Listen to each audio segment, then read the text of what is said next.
Okay, paikutin ulit natin. Yan, idol, oh. O, di ba? O, yan, mga idol, pasumpong-sumpong. So, what's up sa inyong mga kalodi cakes? At ito, for today's video, magkaiba ngayon ang ating wheelset. May humabol po kasing customer sa atin at magpapagawa nga po nitong kanyang bike.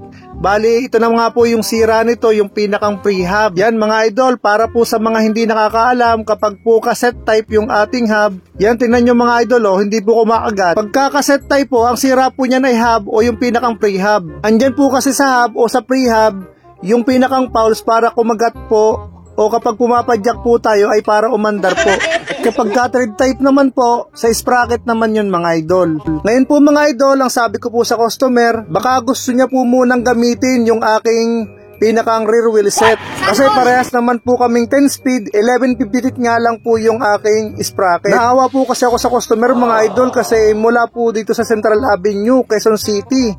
Tapos, sa Rizal pa pala, sa Montalban pa umuwi yung ating customer. Kaya rin naman po, hindi ko na po muna ginawa itong pinakang pre-hub kasi nga po, meron na nga daw po itong history na kakapagawa pa lang ng ating customer na ang sabi ng mekaniko ay baka nga po hindi tumagal itong pinakang pre-hub niya. Ay kasi siguro wala pa rin available na pyesa dito sa may bike shop na pinagawa ng customer. Kaya sabi ko naman mga idol, gamitin na muna niya yung aking rear wheel set kasi parehas nga lang kami. Ay mahirap naman kapag binaklas ko, baka mamaya ako naman ang maghabol sa pyesa. Di lalong maghihintay rin matagal ang customer. At saka nga po mga idol, gabi na rin talaga. So mga idol, at wag na po nating patagalin at balik po tayo sa video na to. Tanggalin na po natin tong sprocket para makita po natin kung ano ba talaga ang naging cause ng sira, kung bakit hindi kumakagat. A few moments later. Yan mga idol, natanggal na po natin yung sprocket.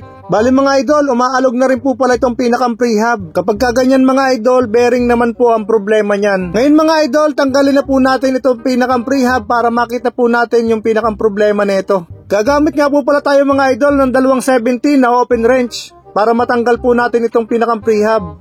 Bali mga idol, gumamit din po tayo ng rust remover para po dumulas. Kasi ang hirap pong tanggalin ng pinakang end cap. Tapos yan mga idol, pinainitan na rin po natin. Bali mga idol, double thread po pala itong pinakang axle. At ito na nga po mga idol.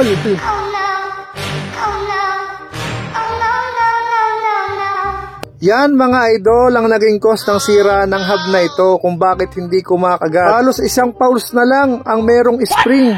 Yung tatlong pulse halos, yan wala na mga idol, kita nyo. Durog na durog yung spring. Kaya ang nangyayari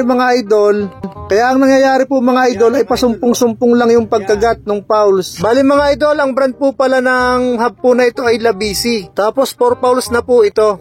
At self bearing na rin po. Bali mga idol, bukas na po natin yan magagawa at ipapakita po muna natin sa customer kung ano po ba yung pinakang naging cause, bakit po nasira yung kanyang hub. Tapos mga idol, yung pinakang bearing din po kasi nito, umaalog-alog na. Tatanong po natin sa customer kung gusto na rin po niyang palitan. Pero bago po matapos ang video na to mga idol, nagpapasalamat po uli ako ng napakarami sa lahat po ng ating mga followers. Shoutout po sa inyo at maraming salamat po uli. Pati na rin po sa lahat ng ating customer dito po sa aming shop. At sa lahat naman po ng nagtatanong kung saan ang aming shop, dito lang po kami sa number 31 Central Avenue, Barangay Culiat, Quezon City.